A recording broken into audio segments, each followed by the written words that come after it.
Welcome student. અગાઉના ઇકોનોમિક્સના લેક્ચરમાં આપણે વિકાસમાન અર્થતંત્ર તરીકે ભારતીય અર્થતંત્રના લક્ષણો જોતા હતા, જેમાં મુખ્યત્વે બે વિભાગોમાં આ લક્ષણોનું વિભાજન કરવામાં આવેલું છે: પરિણાત્મક ફેરફારો અને ગુણાત્મક ફેરફારો. જેમાં આપણે પરિણાત્મક ફેરફારો વિશે જોઈ ગયા હતા, જે 6 ફેરફારો હતા. આજના લેક્ચરમાં આપણે ગુણાત્મક ફેરફારો વિશે આગળ ચર્ચા કરવાના છીએ. ગુણાત્મક ફેરફારો પૂરા થશે એટલે આજે આ પ્રશ્ન છે એ અહીંયા પૂરો થશે.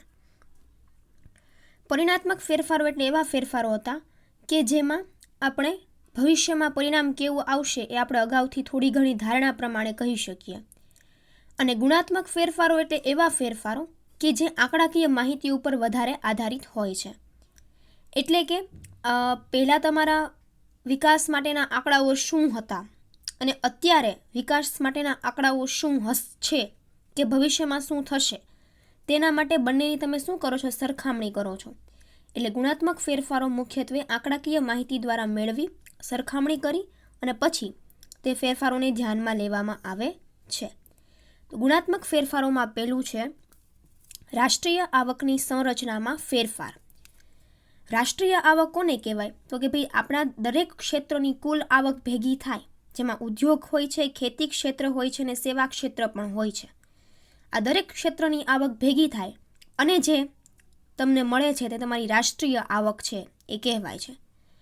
તો ગુણાત્મક ફેરફારોમાં રાષ્ટ્રીય આવકની સંરચનામાં ફેરફાર એટલે કે રાષ્ટ્રીય આવકની ગણતરી વખતે ધ્યાનમાં લેવામાં આવતા ખેતી ક્ષેત્ર, સેવા ક્ષેત્ર અને ઉદ્યોગ ક્ષેત્ર, તેના વિકાસમાં જે ફેરફાર આવે છે તેના કારણે રાષ્ટ્રીય આવકમાં પણ અમુક અંશે ફેરફાર જોવા મળે છે.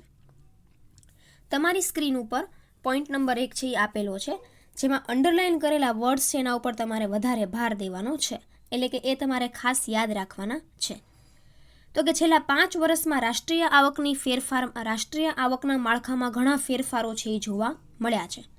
દાખલા તરીકે 1950-51માં આપણો રાષ્ટ્રીય આવકમાં ફાળો દરેક ક્ષેત્રની વાત કરીએ તો 55% જેટલો હતો. ઉદ્યોગ ક્ષેત્ર, સેવા ક્ષેત્ર અને ખેતી ક્ષેત્ર ત્રણેયમાંથી થતી આવકનો રાષ્ટ્રીય આવકમાં ફાળો કેટલો હતો? 55% હતો, જે વર્ષ 2004 અને 5માં ઘટીને 20.5% થયો. જ્યારે બીજી તરફ બિનકૃષિ ક્ષેત્ર જેવા કે ઉદ્યોગ, ખાણો, વીજળીકામ, બાંધકામ, વાહન વ્યવહાર, સંદેશા વ્યવહાર, સેવાઓ વગેરેનો સાપેક્ષ ફાળો વધવા પામ્યો છે. એટલે કે જો આપણે એક રીતે જોવા જઈએ તો રાષ્ટ્રીય આવકમાં આપણો ફાળો દરેક ક્ષેત્રની આવકમાં જોવા જઈએ તો ઘટ્યો છે, પરંતુ એની સામે સેવા ક્ષેત્રમાં જે ફાળો છે એ ઘણો બધો પ્રગતિશીલ એટલે કે સારો જોવા મળે છે. તમને જે એક કોષ્ટક આપ્યું છે કે રાષ્ટ્રીય આવકની સંરચનામાં ફેરફાર, જેમાં એક ક્ષેત્ર આપ્યું છે, બાજુમાં વર્ષ આપ્યા છે 1950 અને 51 અને 2004 અને 2005. હવે એમાં જોઈએ તો 1950-51માં ખેતી ક્ષેત્રમાંથી આપણને કેટલા પ્રમાણમાં આવક મળતી હતી? તો કે ભાઈ 55.3%. એટલે કે 1950-51માં આપણે એવું કહી શકીએ કે ત્યારે ખેતી ક્ષેત્રમાંથી થતી આવકનું પ્રમાણ છે એ ખૂબ વધારે હતું ને ઉદ્યોગ અને સેવા ક્ષેત્ર એટલા બધા વિકસિત નહોતા. ઉદ્યોગ અને સેવા ક્ષેત્રની વાત કરીએ તો ઉદ્યોગ ક્ષેત્રમાંથી 1950 અને 51માં આપણો રાષ્ટ્રીય આવકમાં ફાળો 16.1% હતો અને સેવા ક્ષેત્રમાં હતો 28.6%. એ ટોટલ આવી ગયું છે 100%. એટલે 1950-51ની આપણે વાત કરી કે રાષ્ટ્રીય આવકમાં ખેતી, ઉદ્યોગ અને સેવા ક્ષેત્રમાં કેવી રીતે આવક તમને થઈ હતી. 2004-5ની વાત કરીએ તો પહેલાંની કમ્પેરિઝનમાં 1950-51ની કમ્પેરિઝનમાં 2004 અને 5માં ખેતી ક્ષેત્રમાંથી થતી આવકનું પ્રમાણ છે એ ઘટ્યું છે. શું કામ? તો કે હવે આપણે ઉદ્યોગો તરફ અને સેવા ક્ષેત્ર તરફ આગળ વધ્યા છીએ. ઉદ્યોગોમાં નવી નવી ટેકનોલોજીનો ઉપયોગ કરીએ છીએ, જેના કારણે ઉદ્યોગોમાંથી થતી આવકનું પ્રમાણ અને સેવા ક્ષેત્રમાંથી થતી આવકનું પ્રમાણ 1950 અને 51 કરતાં વધ્યું છે. 2004 અને 5ની વાત કરીએ તો સેવા ક્ષેત્રમાં પ્રમાણ છે એ સૌથી વધારે વધ્યું છે 57.6%, જે 1950-51માં કેટલું હતું? 28.6% હતું. એવી જ રીતે ઉદ્યોગોની વાત કરીએ તો 21.9% થયું છે અને ખેતી ક્ષેત્રમાં પ્રમાણ ઘટ્યું છે. તો પહેલાંના સમયમાં 1950-51ની વાત કરીએ તો ત્યારે આપણે બધા ખેતી ઉપર વધારે પડતા નિર્ભર હતા, પરંતુ અત્યારે આપણે સેવા ક્ષેત્ર અને ઉદ્યોગ ક્ષેત્ર ઉપર રાષ્ટ્રીય આવક માટે વધારે પડતા નિર્ભર છીએ. બીજો પોઈન્ટ છે તો ઉપરના કોષ્ટક પરથી આપણને સમજાણું કે પહેલાં છે એ ખેતી ક્ષેત્રનું પ્રમાણ વધારે હતું રાષ્ટ્રીય આવકમાં, ઉદ્યોગોનું ને સેવા ક્ષેત્રનું ઓછું હતું. અત્યારે વર્તમાન સમયમાં સેવા ક્ષેત્રનો હિસ્સો છે એ વધારે છે, ખેતી ક્ષેત્રનો હિસ્સો પ્રમાણમાં ઓછો છે. બીજો પોઈન્ટ છે વસ્તીના વ્યવસાયલક્ષી માળખામાં ફેરફારો. વસ્તીના વ્યવસાયલક્ષી માળખામાં ફેરફારો એટલે શું? તો કે ભાઈ આપણી વસ્તીમાંથી કુલ વસ્તી પ્રમાણમાં જોઈએ તો આવક કરતી વસ્તીનું પ્રમાણ છે એ ઘણું ઓછું છે. આપણી વસ્તી છે એ મુખ્યત્વે 3 ભાગમાં વિભાજિત થયેલું છે: બાળકો, વૃદ્ધો અને યુવાનો. બાળકો છે એ કોઈ પ્રકારની આવક નથી કરતા, એટલે એમનો રાષ્ટ્રીય આવકમાં કોઈ પ્રકારનો ફાળો હોતો નથી. રાષ્ટ્રીય આવકમાં ફાળો વર્ષ 21 થી 45 વર્ષ સુધીની એજ ધરાવતા વ્યક્તિઓ છે એ આપણી રાષ્ટ્રીય આવકમાં ફાળો આપે છે એવું આપણે કહી શકીએ. 45 વર્ષ પછીની ઉંમર પછી કામ કરતા લોકોની સંખ્યા ખૂબ ઓછી છે, તો એ વસ્તી છે આપણા દેશમાં વ્યવસાયલક્ષી વસ્તી કહેવાતી નથી. એટલે આયોજનકાળ દરમિયાન દેશની વસ્તીના વ્યવસાયલક્ષી માળખામાં પણ ફેરફારો થયા છે. 1961માં કામ કરતી કુલ વસ્તીના લગભગ 72% લોકો ખેતી ક્ષેત્રમાં જોડાયેલા હતા. એટલે એવું કહેવા માંગે છે કે જે લોકો કામ કરે છે, 1961ની વાત કરીએ તો જે લોકો કામ કરે છે એમાંથી સૌથી વધારે વસ્તી તો ખેતી પાછળ રોકાયેલા છે. ઉદ્યોગ અને સેવા ક્ષેત્ર પાછળ એ સમયમાં પ્રમાણ ઓછું હોવાના કારણે ત્યાં વસ્તી ને રોજગારીનું પ્રમાણ પણ ઓછું હતું. 1991માં આ પ્રમાણ ઘટીને 65% થયું અને 2001માં ઘટીને 62% થયું. આ સાથે ઉદ્યોગ અને સેવા ક્ષેત્રમાં રોકાયેલી વસ્તીની ટકાવારીમાં તાજેતરમાં વધારો થવા પામ્યો છે. એમ મેં જણાવ્યું એમ કે પહેલાંના સમયમાં ખેતી ક્ષેત્રે લોકોની રોજગારીનું પ્રમાણ વધારે હતું, તો ત્યારે 1961માં પણ 72% વસ્તી છે એ ખેતી ઉપર આધારિત હતી. પરંતુ અત્યારે આપણે વર્તમાન સમયમાં જોઈએ તો 1991માં એ પ્રમાણ છે એ ઘટીને 65 થયું ને 2001માં તાજેતરમાં 62% થયું. એટલે આપણે એવું કહી શકીએ કે વર્તમાન સમયમાં લોકોને ઉદ્યોગ અને સેવા ક્ષેત્રમાંથી રોજગારીનું પ્રમાણ વધ્યું છે અને ખેતી ક્ષેત્રમાં લોકોનું પ્રમાણ ઘટ્યું છે. ત્રીજો પોઈન્ટ છે ખેતીના પરંપરાગત સ્વરૂપમાં ફેરફાર. તો કે ભાઈ પહેલાંના સમયમાં ખેતીમાં જે કોઈ પણ સાધન સામગ્રીનો આપણે ઉપયોગ કરતા એ બધી ખૂબ પ્રાચીન હતી અને ત્યારે ટેકનોલોજીનો વિકાસ નહોતો થયો, એટલે એ સમયમાં વપરાતી ટેકનોલોજીના પરંપરાગત સાધનો જેમ કે હળ છે, એવી બધી સાધન સામગ્રીનો ઉપયોગ આપણે વધારે કરતા હતા, જેના લીધે આપણે ખેતીમાંથી પ્રમાણમાં ઉત્પાદન છે એટલા પ્રમાણમાં ઝડપથી વધારી શકતા નહોતા. વર્તમાન સમયમાં આપણે વાત કરીએ તો ખેતીમાં ખૂબ આધુનિક ટેકનોલોજીનો ઉપયોગ થયો છે. રાસાયણિક ખાતરો પણ પહેલાંના સમયમાં ખૂબ ઓછા ઉપયોગમાં લેવાતા હતા. અત્યારના સમયમાં એ દરેક પ્રમાણમાં વધ્યું છે, એ દરેક વસ્તુનું પ્રમાણ છે એ વધ્યું છે. ખેડૂતને આ બધી માહિતી છે એ વર્તમાન સમયમાં મળતી આવી છે, જેના કારણે ખેતીના પરંપરાગત સ્વરૂપમાં પણ ફેરફારો જોવા મળ્યા છે. આયોજન કાળ દરમિયાન ખેતીના વિકાસ માટે જે પગલાં લેવાયા તેને લીધે ખેતીનું પરંપરાગત સ્વરૂપ ટેકનોલોજીકલ બનતું જાય છે. વિસ્તૃત ખેતીનું સ્થાન ગહન ખેતીએ લીધું છે. 21મી સદીમાં નિભાવ માટેની ખેતીનું પુરાંત ખેતીમાં રૂપાંતર થયું છે. એક પાક પદ્ધતિને બદલે બહુમુખી પાક પદ્ધતિ અપનાવવામાં આવી છે. ખેતી ક્ષેત્રે હરિયાળી ક્રાંતિ, શ્વેત ક્રાંતિ, દૂધ અને દૂધની પેદાશો, ભૂરી ક્રાંતિ, મત્સ્ય અને દરિયાઈ પેદાશો, પીળી ક્રાંતિ, તેલીબિયા અને ખાદ્ય તેલો અને બ્રાઉન ક્રાંતિ એટલે કે બાયોગેસના યુગમાં મંડાણ થયા છે. એટલે કે વર્તમાન સમયમાં આપણે જોવા જઈએ તો ખેતી ક્ષેત્રે સારો એવો વિકાસ થયો છે. આપણે બહુવિધ પાક પદ્ધતિ એટલે કે એક જ જમીન ઉપર ઘણા બધા પાકનું આપણે ઉત્પાદન કરી શકીએ છીએ, જેને બહુમુખી પાક પદ્ધતિ તરીકે ઓળખવામાં આવે છે. ખેતી ક્ષેત્રે હરિયાળી ક્રાંતિ જોવા મળી છે. શ્વેત ક્રાંતિ એટલે તો કે ભાઈ દૂધ અને દૂધની વસ્તુઓનું ઉત્પાદન પણ જ્યાં આપણે જોવા જઈએ જ્યાં ખેતી હોય ત્યાં લોકો કહેવાય ને ત્યાં તેમની પાસે ઢોરનું એનું પ્રમાણ પણ હોય છે, તો તે લોકો દૂધ અને દૂધની બનાવટની પણ થોડી ઘણી વસ્તુનું છે એ વેચાણ કરતા હોય છે. ભૂરી ક્રાંતિ એટલે મત્સ્ય અને દરિયાઈ મત્સ્ય ઉદ્યોગનો પણ વિકાસ થયો છે. પીળી ક્રાંતિ એટલે કે તેલીબિયા અને ખાદ્ય તેલો, તો કે ભાઈ લોકો છે એ આ બધી વસ્તુનું ઉત્પાદન પણ કરતા થયા છે. અને બ્રાઉન ક્રાંતિ એટલે બાયોગેસ. તો આવી રીતે વર્તમાન સમયમાં ખેતી ક્ષેત્રે ઘણી બધી ટેકનોલોજીકલ બાબતો છે એનો અમલ થયો છે, જેના કારણે પરંપરાગત ખેતી કરતાં અત્યારે ટેકનોલોજીકલ ખેતીનો વધારે પડતો ખેડૂતો છે એ ઉપયોગ કરે છે. ચોથું છે ઔદ્યોગિક માળખામાં વૈવિધ્યકરણ. ઔદ્યોગિક માળખામાં વૈવિધ્યકરણ એટલે શું? તો કે ભાઈ ઉદ્યોગો ક્ષેત્રે પણ નવું છે એ ઉત્પાદન, નવા સાધનો, નવા ટેકનોલોજીનો ઉપયોગ થયો છે, જેના કારણે ઉદ્યોગોમાં પણ વૈવિધ્યકરણ જોવા મળ્યું છે. બીજી પંચવર્ષીય યોજનાથી ભારતના ઔદ્યોગિકરણના માળખામાં અનેક ગણું વૈવિધ્ય જોવા મળ્યું છે. સુતરાઉ કાપડ, ક્ષણ, ખાંડ, વનસ્પતિ જેવા પરંપરાગત ઉદ્યોગો ઉપરાંત આ ગાળામાં ભારે અને ચાવીરૂપ ઉદ્યોગોનો પણ નોંધપાત્ર વિકાસ થયો છે. પહેલાંના સમયમાં આપણે સુતરાઉ કાપડના અને ક્ષણના અને એવા બધા ઉદ્યોગો વધારે કરતા હતા. એવા બધા ઉદ્યોગો ઉપર આપણું ધ્યાન વધારે હતું. વર્તમાન સમયમાં આપણે મોટા પાયાના ઉદ્યોગો છે, લોખંડ પોલાદના ઉદ્યોગો છે, એ બધા ઉદ્યોગો ઉપર પણ આપણે છે અત્યારે ધ્યાન કેન્દ્રિત કરી શક્યા છીએ. એમાં પણ આપણા દેશમાં સારું એવું ઉત્પાદન છે આપણે કરી શક્યા છીએ. દાખલા તરીકે મેં હમણાં ઉદાહરણ આપ્યું એમ કે લોખંડ પોલાદ, સિમેન્ટ, એન્જિનિયરિંગ, ઉર્જા, પેટ્રોલિયમ, રસાયણો, ભારે યંત્ર સામગ્રી, ખાતર, કોલસાઓ, બિનલોહયુક્ત શસ્ત્ર સરંજામ જેવા ઉદ્યોગોનો પણ ગણનાપાત્ર વિકાસ થયો છે. પછી ટેકનોલોજીકલ ક્ષેત્રે પણ electronics, computer, telecommunication, micro electronics, biotechnology વગેરેનો પણ નોંધપાત્ર વિકાસ થયો છે. એટલે કે એ જ રીતે ઔદ્યોગિક શિક્ષણ, તાલીમ, સંશોધનની સવલતોનું પ્રમાણ પણ નોંધપાત્ર રીતે વિસ્તરણ થવા પામ્યું છે. કામદારો નવું કસબ અને કૌશલ્ય શીખ્યા છે તથા વ્યવસાયલક્ષી અને વહીવટકર્તાઓનો એક નવો વર્ગ અસ્તિત્વમાં આવ્યો છે. આ બધાના લીધે દેશમાં ભાવિ ઔદ્યોગિક વિકાસ માટેનો એક મજબૂત પાયો નખાયો છે.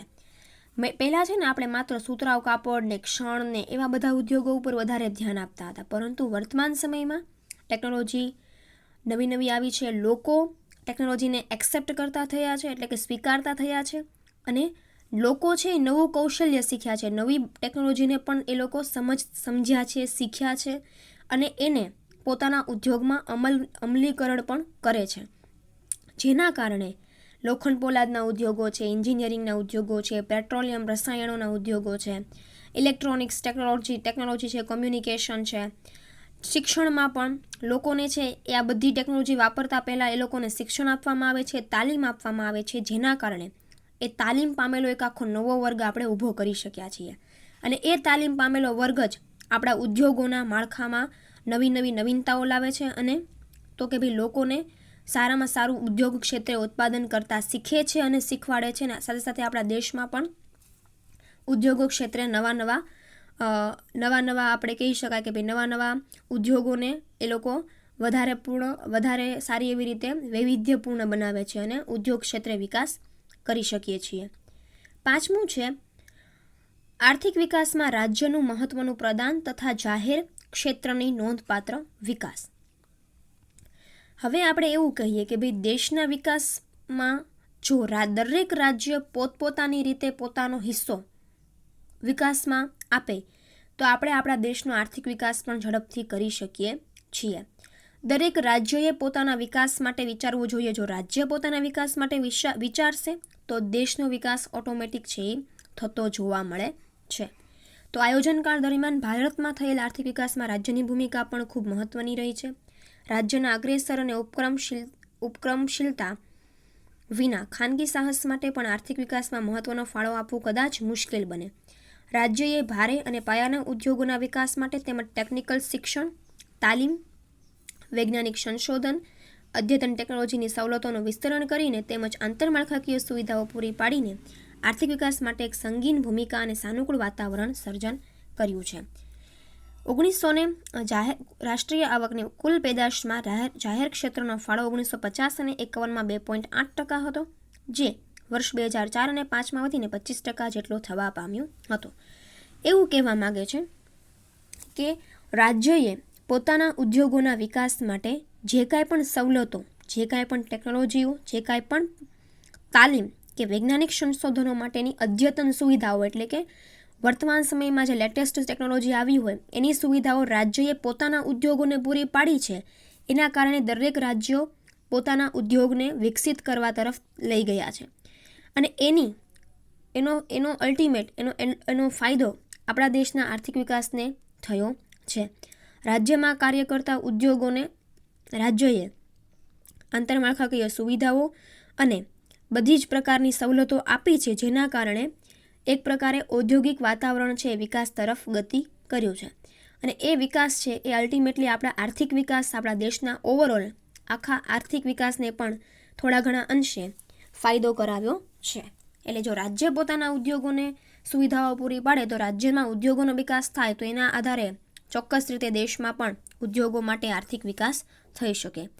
તો અહીંયા તમને એક આંકડાકીય માહિતી આપી છે. 1950 અને 51માં કુલ રાષ્ટ્રીય પેદાશમાં જાહેર ક્ષેત્રનો ફાળો, એટલે કે આપણા દેશની કુલ રાષ્ટ્રીય આવકમાં જાહેર ક્ષેત્રો કે જે ઉદ્યોગોને આ બધી પ્રકારની સુવિધાઓ પૂરી પાડે છે, એમાં જાહેર ક્ષેત્રનો ફાળો 50-51માં 2.8% હતો, જે વર્તમાન સમયમાં ઉદ્યોગોનો વિકાસ થવાના કારણે ઉદ્યોગોને સવલતો આપવાની સાથે વિકાસ વધીને વર્ષ 2004-5માં 25% જેટલો થવા પામ્યો છે. આટલું જ તમારે યાદ રાખવાનું છે. પછી છઠ્ઠો પોઈન્ટ છે વિદેશ વ્યાપારના માળખામાં ફેરફાર.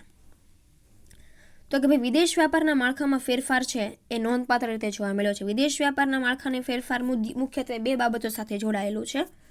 એક, આયાત વેપાર અને નિકાસના માળખામાં ફેરફાર, અને બીજું વિદેશ વેપારની દિશામાં થયેલ ફેરફાર. વિદેશ વ્યાપાર છે એ મુખ્યત્વે આયાત નિકાસ સાથે જોડાયેલો હોય છે અને વિદેશ વ્યાપારમાં આવેલા નવા ફેરફારો એની સાથે જોડાયેલો હોય છે.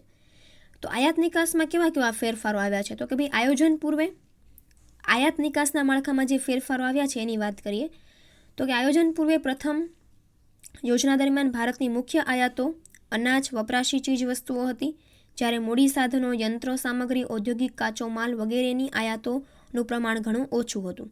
બીજી યોજનામાં ઝડપી ઔદ્યોગિકરણ અને ભારે પાયાના ઉદ્યોગોને ખાસ અગ્રિમતા અપાઈ હોવાના કારણે મૂડીના સાધનો, યંત્ર સામગ્રી વગેરેની આયાતો મહત્વની બની અને ઉત્તરોત્તર વધી પણ. તો કે શરૂઆતના તબક્કામાં આપણે આયોજન, જ્યારે આપણે 1950-51માં આપણા દેશમાં ઔદ્યોગિક સુધારાઓ આવ્યા, આયોજન કાળ તરફ ગતિ કરતો હતો, ત્યારે આપણે અનાજની આયાતો છે એ વધારે પ્રમાણમાં કરતા હતા. શું કામ?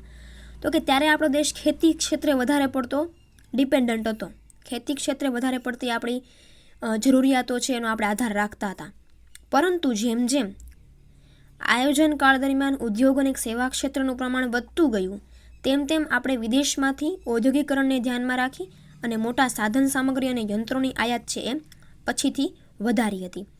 વળી આ ગાળામાં ખેતી ક્ષેત્રે પરિસ્થિતિ સાનુકૂળ નહીં હોવાથી અનાજની આયાતોમાં પણ મોટા પ્રમાણમાં કરવી પડતી હતી, જ્યારે વપરાશી ચીજ વસ્તુઓની આયાતોમાં સાપેક્ષ ઓછો હિસ્સો રહેવા પામ્યો હતો. ત્રીજી યોજનાની સંરક્ષણને લગતી આયાતો, નિભાવ, જાળવણી માટેની આયાતો મહત્વની બની અને ત્યાર પછીના વર્ષમાં ખનિજ તેલ, ખાતર, ખાદ વગેરેની આયાતોમાં ઉત્તરોત્તર વધારો થવા પામ્યો. આ વાત કરીએ આપણે આયાતોની, કે શરૂઆતના તબક્કામાં આપણે ખેતી ક્ષેત્ર માટેની વસ્તુઓની આયાતો વધારે કરતા હતા. પછી ઉદ્યોગોનો વિકાસ થવાના કારણે ઉદ્યોગો માટે જરૂરી યંત્ર, સાધન સામગ્રીની આયાતો આપણે વધારી હતી. ઉપરાંત અમુક સમયે આપણે અનાજની પણ આયાતો છે એ કરવી પડી હતી. અને સાથે સાથે અત્યારે વર્તમાન સમયની આપણે વાત કરીએ તો આપણે અત્યારે ખનિજ તેલ, એટલે કે પેટ્રોલ છે, ડીઝલ છે, એ બધા જે ખનિજ તેલો છે એની વધારે પ્રમાણમાં આયાતો અત્યારના સમયમાં આપણે કરીએ છીએ. આ વાત થઈ આયાતની. તો પછી નિકાસની વાત છે હવે પછીના પેરેગ્રાફમાં આપણે જોઈએ. એ જ રીતે આયોજન કાળ દરમિયાન ભારતના નિકાસ વેપારના માળખામાં પણ મહત્વના ફેરફારો થયા.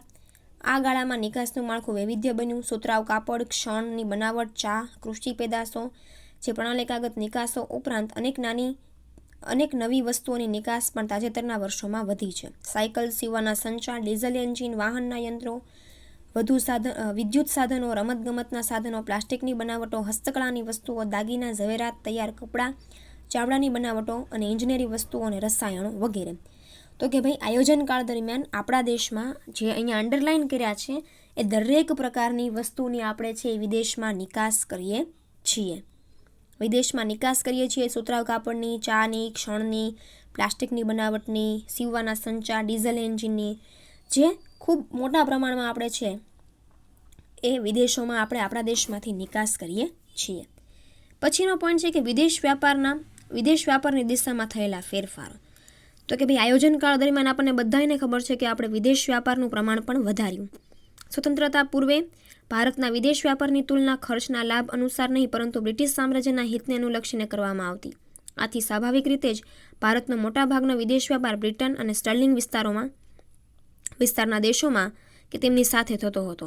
આ પરિસ્થિતિ સ્વતંત્રતા પછીની પણ અમુક વર્ષો સુધી ચાલી રહી અને કારણ કે ભારત તરફથી વિશ્વના અન્ય દેશો સાથે વેપારી સંબંધો વિકસવા માટે ખાસ પ્રયાસો હાથ ધરવામાં આવ્યા નહોતા. એવું કહેવા માંગે છે કે બ્રિટિશ સામ્રાજ્ય જ્યારે હતું, અંગ્રેજો આપણા દેશમાં રાજ કરતા હતા ત્યારે પણ આપણે સુતરાઉ કાપડ, ક્ષણની, તેજાના, મલમલ એવી કિંમતી વસ્તુઓની નિકાસ છે આપણે કરતા જ હતા. પરંતુ સ્વાભાવિક રીતે આયોજનકાળ પછી દેશમાં છે એ સ્વતંત્રતા પછી છે અમુક વર્ષો સુધી આ બધા જ વેપારો છે આપણે કરતા રહ્યા. પરંતુ આમાં ભારતની પણ એક બાબત છે એક ધ્યાનમાં લેવી જોઈએ કે આપણે વિદેશ વ્યાપાર માટે વિદેશો સાથે એટલા બધા સારા સંબંધો કેળવવાની શરૂઆત કરી નહોતી. એટલા માટે આપણે છે એ વિદેશ વ્યાપારનું પ્રમાણ છે એ શરૂઆતના તબક્કામાં ખૂબ ઓછું હતું. એટલા પ્રમાણમાં આપણે વિદેશ વ્યાપાર છે એ કરી શક્યા નહોતા. પરંતુ પછી આયોજનકાળ પછી છે એ વિદેશ વ્યાપાર છે એ મુખ્યત્વે પાયાનો અને ખૂબ મહત્ત્વનો ઉદ્યોગ બન્યો, વેપાર બન્યો અને એના કારણે ભવિષ્યમાં અત્યારે આપણે ખૂબ વધારે પ્રમાણમાં ઘણા બધા દેશો સાથે, માત્ર બ્રિટિશ દેશો સાથે નહીં પરંતુ ઘણા બધા અન્ય દેશો સાથે પણ વિદેશ વ્યાપાર છે એ કરીએ છીએ. 7મો પોઈન્ટ છે આર્થિક અને સામાજિક મૂડીમાં વૃદ્ધિ. આર્થિક અને સામાજિક મૂડીમાં વૃદ્ધિ એટલે શું? તો કે ભાઈ સમાજમાં રહેતા લોકોનું સામાજિક જીવન ધોરણ સુધરે એ માટે એમને પાયાની સુવિધાઓ, શિક્ષણ છે એ બધી સુવિધાઓ ખાસ છે એ આપણે આયોજનકાળ પછી આપી શક્યા છીએ. આયોજનકાળના 5 દાયકાના આયોજનકાળ દરમિયાન આર્થિક સામાજિક વિકાસ માટે પાયાની સવલતો, નોંધપાત્ર વિકાસ થયો. વાહન વ્યવહાર, સંદેશા વ્યવહાર, વીજળી, સિંચાઈ, શિક્ષણ, કેળવણી, તાલીમ, વૈજ્ઞાનિક સંશોધનો, બેન્કિંગ, જાહેર આરોગ્યની સેવાઓ, વસવાટ, કુટુંબ નિયોજન, સમાજ કલ્યાણની વિવિધ યોજનાઓ વગેરે ક્ષેત્રમાં સારી એવી પ્રગતિ હાંસલ કરી છે. આ બધી સુવિધાઓ એવી છે કે જે લોકોની પાયાની જરૂરિયાતો છે કે લોકોએ પોતાનું સામાજિક જીવન ધોરણ જીવવા માટે, સામાજિક રીતે આગળ વધવા માટે આ બધી જ જરૂરિયાતો છે એ હોવી જરૂરી છે. વાહન વ્યવહારની સુવિધાઓ, સંદેશા વ્યવહારની સુવિધાઓ, શિક્ષણની સુવિધાઓ, બેન્કિંગની સુવિધાઓ, આરોગ્યની સુવિધાઓ, રહેઠાણની સુવિધાઓ, સમાજ કલ્યાણની સુવિધાઓ, આ દરેક સુવિધાઓ આંતરિક રીતે એક રીતે પાયાની સુવિધાઓ છે અને જેનો સમાવેશ આપણે આર્થિક અને સામાજિક મૂડીમાં કરી શકીએ છીએ. તો કે આયોજનકાળ પછી આ બધી સેવાઓમાં પણ ખાસો વધારો અને વિકાસ થયો છે. 8મો પોઈન્ટ છે સંસ્થાકીય માળખામાં પરિવર્તન. સંસ્થાકીય માળખામાં પરિવર્તન એટલે શું? તો કે ભાઈ પહેલાંના સમયમાં ઉદ્યોગો માટે જે વિકાસના પગલાઓ લેવામાં આવતા હતા એમાં પણ સરકારે છે એ ઘણા બધા ફેરફારો છે કર્યા છે. ઉપરોક્ત પરિબળ કરતાં સવિશેષ નોંધનીય બાબત એ છે કે આયોજનકાળ દરમિયાન દેશના સંસ્થાકીય માળખામાં મહત્ત્વના ફેરફારો થયા છે. દેશની કુલ પેદાશમાં જાહેર ક્ષેત્રનો હિસ્સો 1950-51માં 2.8 હતો, જે સરકાર પોતે વિકાસના એક અસરકારક માધ્યમ તરીકે મહત્ત્વની સંસ્થા બની ગઈ છે અને તેના હસ્તક જિલ્લાની ગ્રામ્ય સ્તરની સુવિધાઓના અનેક ખાતાઓ કામ કરે છે. એટલે આપણે એવું કહી શકીએ કે ભાઈ ધીમે ધીમે આપણા દેશમાં જાહેર ક્ષેત્ર છે એ પણ આપણા ઉદ્યોગોના ક્ષેત્રને વિકાસ કરવા માટે ઘણા બધા કહેવાય ને કે ફાળો આપે છે, ઘણી બધી સુવિધાઓ આપે છે. ઉદ્યોગોને એવી જ રીતે ઉદ્યોગ ક્ષેત્રે જૂની મેનેજિંગ એજન્સી પ્રથા નાબૂદ થઈ અને ઉદ્યોગોને ધિરાણની જરૂરિયાત પૂરી પાડવા માટે રાજ્ય પ્રેરિત નાણાકીય સંસ્થાઓનો હિસ્સો ઉત્તરોત્તર વધવા પામ્યો છે. વળી આ વિભાગમાં જાહેર ક્ષેત્રની ભૂમિકા પણ ખૂબ મહત્ત્વની રહી છે. એટલે આપણે એવું કહી શકીએ કે ખાનગી ક્ષેત્રના વિકાસ માટે જાહેર ક્ષેત્ર છે એને પણ તેમને નાણાકીય સુવિધાઓ મળી રહે, એમને ભંડોળ મળી રહે, એમને પૈસા મળી રહે, એમને જરૂરિયાતો મળી રહે, એમને પોતાના ઉદ્યોગ માટે જે તે સુવિધાઓ મળી રહે તે માટે જાહેર ક્ષેત્ર છે એણે પણ ખાનગી ક્ષેત્રને આ બધી સુવિધાઓ છે એ પૂરી પાડી છે. 9મો પોઈન્ટ છે બ્રાન્ડ ઇન્ડિયા. બ્રાન્ડ ઇન્ડિયા એટલે શું? તો કે ભાઈ તાજેતરના વર્ષોમાં આપણે વાત કરીએ છીએ ગ્લોબલ ઇન્ડિયાની વાત કરીએ તો કે ભાઈ આપણો દેશ છે એ ગ્લોબલ ઇન્ડિયા તરફ, બ્રાન્ડ ઇન્ડિયા તરફ આગળ વધી રહ્યો છે. આત્મનિર્ભર ભારત જેવા નવા પ્રોજેક્ટ છે એ આપણા દેશમાં અમલમાં આવ્યા છે, જેના કારણે આપણો દેશ છે એ ઔદ્યોગિક ક્ષેત્રે, ટેકનોલોજી ક્ષેત્રે, શિક્ષણ ક્ષેત્રે, પછી ખેતી ક્ષેત્રે વર્તમાન સમયમાં જે નવી ટેકનોલોજીનો ઉપયોગ થાય છે તે ઉપયોગ વધારે પ્રમાણમાં આપણે કરી શકીએ તે માટે વિદેશ સાથે જે કાંઈ પણ આપણે વેપાર કરીએ છીએ તે વધારવાની વાત છે એ બ્રાન્ડ ઇન્ડિયામાં કરવામાં આવે છે. તાજેતરના વર્ષોમાં ભારતીય અર્થતંત્રને બ્રાન્ડ ઇન્ડિયાનું બિરુદ પ્રાપ્ત થયું છે, જે પ્રોજેક્ટ ઇન્ડિયા કરતાં ભિન્ન અને વિશેષ છે. બ્રાન્ડ ઇન્ડિયા એ પ્રોજેક્ટ ઇન્ડિયાથી વધુ વ્યાપક અને વિશાળ છે. તે મૂલ્ય, આદર્શો, પ્રતિભા જેવા ઊંડા અને ગહન પાસાઓનો નિર્દેશ કરે છે. માહિતી ટેકનોલોજી, ઔદ્યોગિક ઉત્પાદન, પ્રવાસન જેવા ક્ષેત્રમાં ભારતીય અર્થતંત્ર અભૂતપૂર્વ સફળતા મેળવી છે. આપણે તેની ક્ષિતિજો અને વ્યાપ વધુને વધુ વિસ્તારમાં જઈએ છીએ. તેમાં અંતિમ લક્ષ્ય અને જોગ વિશ્વ વેપાર, વૈશ્વિક ભારત, ગ્લોબલ ઇન્ડિયા તથા ભારત વિશ્વની બૌદ્ધિક મૂડીનું કેન્દ્ર બનાવવાનું છે. એટલે કે બધા જ વિદેશોની કમ્પેરમાં ઇન્ડિયા ઊભું રહી શકે, આપણો દેશ છે એ ઊભો રહી શકે એ માટે માહિતી ક્ષેત્રે, ટેકનોલોજી ક્ષેત્રે નવા નવા મૂલ્ય અને આદર્શો આપણે અપનાવતા થયા છીએ. જેમાં કેટલાક મહત્ત્વના મુદ્દાઓ છે એ તમારે સ્ક્રીન ઉપર છે એ તમે જુઓ છો. પહેલું છે નેશનલ એરોનોટિકલ એન્ડ સ્પેસ એડમિનિસ્ટ્રેશનના કુલ વૈજ્ઞાનિકો પૈકી 3 ભાગના વૈજ્ઞાનિકો ભારતીય હોય. એટલે કે નાસામાં કાર્ય કરતા national aeronautical and space administration, નાસામાં કુલ વૈજ્ઞાનિકો જે છે એમાંથી 3 ભાગના વૈજ્ઞાનિકો છે એ ભારતીય છે. જે આપણે અત્યારે બ્રાન્ડ ઇન્ડિયા એટલે કે માત્ર આપણા દેશમાં ઉદ્યોગ, સેવા અને ખેતી ક્ષેત્રની વાત નથી કરતા, પરંતુ એની બહાર જઈને આપણા દેશમાં જે કાંઈ પણ લાયકાત ધરાવતા લોકો છે, જે માત્ર ઇન્ડિયામાં કામ નથી કરતા પરંતુ ઇન્ડિયાની બહાર જઈને આપણા દેશનું પ્રતિનિધિત્વ કરે છે, જેને બ્રાન્ડ ઇન્ડિયાનો એક ભાગ ગણવામાં આવે છે. બીજું, અમેરિકાની કોલેજોમાં 5,000થી વધુ ભારતીય પ્રોફેસરો છે, જે શું કહેવાય છે આપણા દેશ માટેની બ્રાન્ડ ઇન્ડિયાની વેલ્યુ દર્શાવે છે કે માત્ર ભારતના લોકો ભારતમાં નહીં પરંતુ વિદેશમાં જઈને પણ આ ક્ષેત્રે, દરેક ક્ષેત્રે કામ કરતા થયા છે. ત્રીજું, અમેરિકામાં 3,000 કરતાં વધુ ડૉક્ટરો ભારતીય છે. આ બધી માહિતી સાચી છે કે ભારત છે એ માત્ર આપણા દેશમાં જ ઉદ્યોગો અને સેવા ક્ષેત્રના વિકાસ ઉપર ધ્યાન નથી આપતું, પરંતુ આપણા દેશના લોકો બહાર જઈને પણ આપણા દેશ માટે સારા એવા કાર્યો કરે છે.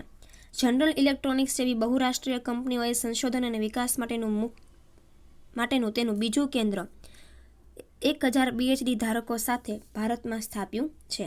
એટલે કે બહુરાષ્ટ્રીય કંપનીઓ, મોટી મોટી કંપનીઓ જે ભારતમાં આવીને વેપાર કરે છે તેમાંથી 1,000 PhD ધારકો, 1,000 લોકો જે PhD કરેલા છે એવું બીજું કેન્દ્ર છે એ આપણું ભારત છે. ફોરેનની 500 કંપનીઓ પૈકી લગભગ 50 જેટલી કંપનીઓ તેમનું કામકાજ ભારતને આપે છે. ફોરેનની જે કંપનીઓની વાત કરીએ, IT કંપનીઓ છે વિદેશની, એ પોતાનું અડધું કામ છે એ આપણા ઇન્ડિયામાં રહેતા લોકોને કે ઇન્ડિયામાં રહેતી વસ્તીને આપે છે. સુપર કોમ્પ્યુટરો બનાવવામાં વિશ્વના 3 દેશ પૈકી ભારત એક છે. સુપર કોમ્પ્યુટર એટલે કે વર્તમાન સમયની ટેકનોલોજી વાપરતા હોય, વર્તમાન સમયમાં જે ટેકનોલોજી થતી હોય, ઉપયોગમાં આવતી હોય, એવા પ્રકારના કોમ્પ્યુટર બનાવતી કંપનીઓમાં ભારતનું નામ છે એ ત્રીજું છે. સિલિકોન વેલીમાં કામ કરતી કુલ માનવ શક્તિનો 35% ભારતીયો છે. સિલિકોન વેલી અમેરિકામાં આવેલું એક સિલિકોન વેલી કહેવાય ને કે ટેકનોલોજી માટે ખૂબ પ્રખ્યાત છે, જેમાંથી 35% છે એ ભારતીય લોકો છે ત્યાં કામ કરે છે. અંગ્રેજી બોલનાર ટેકનિકલ માનવ શક્તિની બાબતમાં ભારતનું સ્થાન મોખરે છે. એટલે કે ઇંગ્લિશ બોલનાર લોકોની સંખ્યાઓમાં પણ ભારત છે આગળ છે. વૈશ્વિક શેર બજારમાં ભારતનું નેશનલ સ્ટોક એક્સચેન્જ 3જું સ્થાન ધરાવે છે અને મુંબઈ સ્ટોક એક્સચેન્જ 5મા સ્થાને છે. એટલે કે બધા જ શેર બજારની વાત કરીએ, આખા વિશ્વમાં જેટલા શેર બજારો છે એની વાત કરીએ તો ભારત છે એ ભારતનું જે નેશનલ સ્ટોક એક્સચેન્જ છે એટલે કે NSE છે 3જા નંબરનું સ્થાન ધરાવે છે, જ્યારે બોમ્બે સ્ટોક એક્સચેન્જ છે એ 5મા ક્રમનું સ્થાન ધરાવે છે. ભારતમાં સ્તૂતર આયરનનો સૌથી મોટી નિકાસ કરતો દેશ છે. મોટરસાયકલ અને દ્વિચક્રીય વાહનો ઉત્પાદનમાં પણ સૌથી મોટું સ્થાન ધરાવે છે. કહેવાય ને કે ભાઈ સાયકલના અને એના ઉત્પાદનમાં પણ ભારત છે એ ખૂબ વધારે પડતું બીજા બધા દેશની કમ્પેરમાં ઘણું આગળ છે. અને લાસ્ટ છે ફાર્મ ઉદ્યોગોની માહિતી ટેકનોલોજીનો ઉદ્યોગ પછી બીજા ક્રમે છે અને વિશ્વમાં 4થા ક્રમે છે. એટલે કે ઉદ્યોગોમાં ખેતી ક્ષેત્રે જે કાંઈ પણ નવી ટેકનોલોજી છે એના ઓલા માટે પણ ભારત છે એ ખૂબ સારો એવો વિકાસ છે એ કર્યું છે. તો આ વાત થઈ ભારતમાં ઉદ્યોગ ક્ષેત્રે ભારતનું વિકાસમાન ભારતીય અર્થતંત્રની લાક્ષણિકતાઓમાં ગુણાત્મક ફેરફારોની માહિતી. કુલ 9 છે. ખાસ તમારે પોઈન્ટ્સ અને પોઈન્ટ્સની અંદર જે અંડરલાઇન કર્યા છે એટલી બાબતો છે એ ખાસ તમારે યાદ રાખવાની છે. તો આજના લેક્ચરમાં આપણે વિકાસમાન ભારતીય અર્થતંત્રની મુખ્ય લાક્ષણિકતાઓનો પ્રશ્ન છે એ પૂરો કરીએ છીએ. હવે પછી વધારાનું ચર્ચા છે આપણે આગળના લેક્ચરમાં કરીશું. Thank you.